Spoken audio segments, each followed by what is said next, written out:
नमस्कार दोस्तों, मैं अंशुमन शर्मा एक बार फिर स्वागत करता हूं आपका रॉयल इंस्टीट्यूट के डिजिटल प्लेटफॉर्म में। जैसा कि आप सभी जानते हैं, एएफओ का जो है नोटिफिकेशन जारी हो चुका है और उनके एग्जाम के पैटर्न में उन्होंने बहुत सारे चेंज किए हैं। तो आज हम जानते हैं कि एएफओ एग्रीकल्चर फील्ड ऑफिसर जो बैंक में एग्रीकल्चर ऑफिसर की पोस्ट है, उसके सिलेबस में उन्होंने क्या बदलाव किए हैं, उन्होंने एग्जाम पैटर्न में क्या बदलाव किए हैं और किस प्रकार से उसके आगे की रूपरेखा रहेगी। उसके लिए एक शॉर्ट वीडियो मैं आपके लिए लेके आया हूँ, जिसमें हम देखेंगे important dates, eligibility criteria, old versus new pattern. तो आप सभी जो भी विद्यार्थी बीएससी एग्रीकल्चर और अलाइड साइंसेज से जिन्होंने 4 ईयर का जो भी डिग्री पाठ्यक्रम किया हुआ है कंप्लीट, उन सभी के लिए बहुत इंपॉर्टेंट वीडियो होने वाला है। आपको बेसिक सारा क्लियर है। अब जो चेंज हुआ है केवल हम लोग उतना ही डिस्कस करेंगे। यहाँ पर सबसे पहले हम लोग देखते हैं एलिजिबिलिटी क्राइटेरिया जो है आपका एग्रीकल्चर फील्ड ऑफिसर स्केल 1 की पोस्ट है। इसमें मिनिमम एज आपकी 20 ईयर्स होना चाहिए, मैक्सिमम एज जो है वो 30 ईयर होना चाहिए। अब 4 ईयर डिग्री के जो भी ग्रेजुएशन प्रोग्राम है आपके एग्रीकल्चर और अलाइड साइंसेज के, जैसे BSc agriculture, horticulture, animal husbandry, veterinary science, dairy science, fisheries, pisciculture, agri marketing and cooperation, agri bank cooperation and banking, agro forestry, forestry, agricultural biotechnology, BTech biotechnology, food science, agriculture business management, food technology, dairy technology, agricultural engineering, sericulture, fisheries engineering. इतने प्रकार की जो degree है आपकी, वो आपके agriculture field officer scale 1 जिसको AFO कहते हैं, एग्रीकल्चर फील्ड की ये जॉब है, उनके लिए एलिजिबल रहेंगे। एज मैंने आपको बता दी 20 to 30 ईयर्स। अब हम बात करते हैं यहाँ पर एग्जाम के इंपॉर्टेंट डेट्स की, है ना। तो इंपॉर्टेंट डेट्स में आपको कुछ चीजों का बस ध्यान रखना है। Online registration including editing modification of application by candidates, यानी फॉर्म भरने के लिए आपको 1 जुलाई से लेकर 21 जुलाई 2026 तक का समय दिया गया है। Payment of application fee, intimation charges, ये भी सेम ही डेट है आपकी, 1 जुलाई से लेकर 21 जुलाई तक। Edit window for modification of application by the candidate, आपको अगर कुछ आपके फॉर्म में गड़बड़ हो गई, आप एडिट करना चाहते हैं तो 2 दिन एक्स्ट्रा मिलेंगे 21 जुलाई के बाद, यहाँ पर ऐसा लिखा हुआ है। आपका जो डाउनलोड है कॉल लेटर का, वो हो जाएगा अगस्त के महीने में। आपकी जो ऑनलाइन है प्री एग्जाम, वो भी अगस्त में हो जाएगी और उसका रिजल्ट आ जाएगा सितंबर अक्टूबर 2026 में। फिर आपका जो मेंस एग्जाम है उसका कॉल लेटर आ जाएगा अक्टूबर 2026 में और एग्जाम हो जाएगी नवंबर 2026 में। रिजल्ट डिक्लेयर हो जाएगा नवंबर 2026 में और इंटरव्यू आपके होंगे नवंबर दिसंबर 2026 में और प्रोविजनल अलॉटमेंट आपको जाएंगे जनवरी 2027 में। डेट्स का आप बिल्कुल इंपॉर्टेंट पूरी तरीके से इसका ध्यान देना है, आपको हमेशा अपडेट रहना है, आईबीपीएस की वेबसाइट पे विजिट करते रहना है और जितने भी ऑनलाइन प्लेटफॉर्म है जो आपको समय समय पर अच्छी जानकारी देते हैं, उनसे भी जुड़े रहना है जब तक आपकी जॉब नहीं लग जाती। नेक्स्ट बात आती है कि इसमें इस साल कौन कौन से बैंक जो है वो पार्टिसिपेट करने वाले हैं। Bank of Baroda, bank of India, bank of Maharashtra, Canara bank, central bank, Indian bank, Indian overseas bank, Punjab national bank, Punjab and Sindh bank, UCO bank and union bank of India. अब पोस्ट की अगर हम बात करें तो कंपनसेशन यानी कि सैलरी कितनी रहेगी, तो आपकी स्पेशलिस्ट ऑफिसर स्केल 1 की जो ये पोस्ट है, इसमें बेसिक रहेगा 48,480, है ना। फिर ये ग्रेड पे है, ये चले जाता है 62,480 से। तो ये जो इनका पूरा जो कैलकुलेशन है ये काफी बढ़ के आता है, पर बेसिक अपन 48,480 इसमें मिनिमम आप मान के चलें।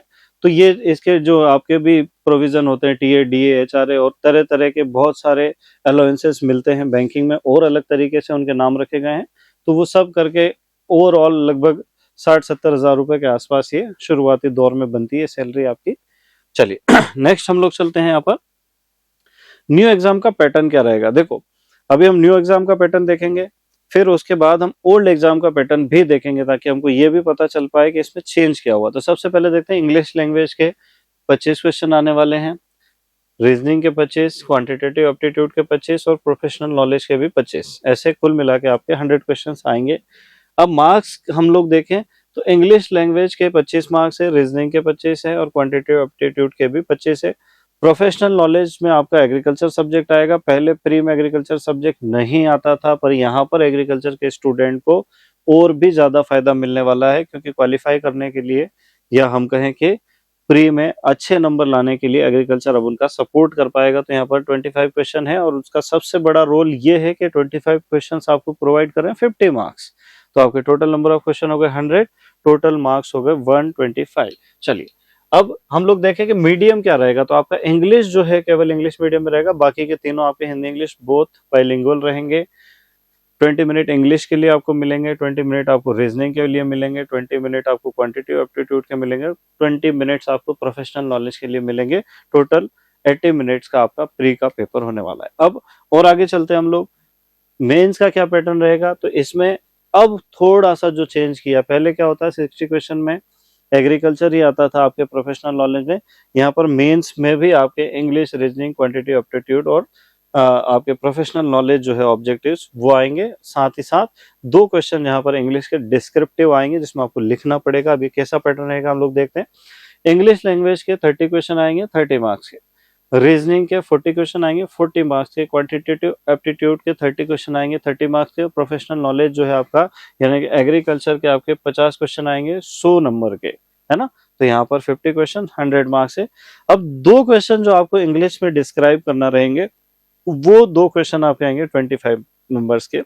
तो टोटल जो नंबर ऑफ क्वेश्चन है वो हो गए 152, टोटल मार्क्स हो गए 225 और टोटल टाइमिंग आपको मिल जाएगी 155 मिनट, जिसमें आपको इंग्लिश में 25 मिनट्स मिल रहे हैं, है ना। रीजनिंग में आपको 35 मिनट मिलेंगे 40 क्वेश्चंस के लिए, इधर भी आपको क्वांटिटेटिव एप्टीट्यूड में 30 क्वेश्चन के लिए 25।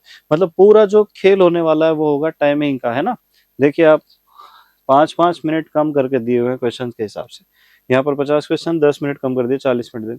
तो इस तरीके से देखा जाए तो ये आपका पूरा का पूरा नया पैटर्न है।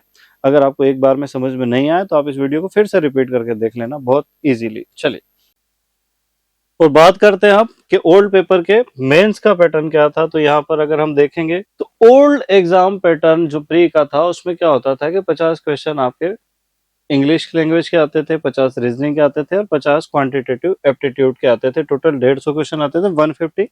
मार्किंग स्कीम ये थी कि इंग्लिश के 50 क्वेश्चन जो थे वो 25 मार्क्स के थे और इसका मीडियम इंग्लिश ही होता था। इसके अलावा रीजनिंग, क्वांटिटेटिव एप्टीट्यूड के 50 क्वेश्चन 50 मार्क्स होते थे दोनों के, और दोनों हिंदी और इंग्लिश दोनों मीडियम में बाइलिंगुअल आते थे।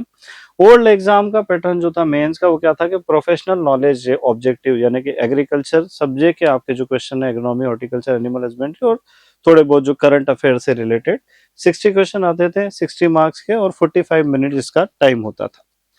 तो ये जो ओल्ड पैटर्न और न्यू पैटर्न हम लोगों ने डिस्कस किया है, इसके बेसिस पे हम कह सकते हैं कि दोनों पेपर में उन्होंने रीजनिंग और क्वांटिटेटिव एप्टीट्यूड डाला हुआ है, दोनों में प्रोफेशनल नॉलेज उन्होंने दिया है।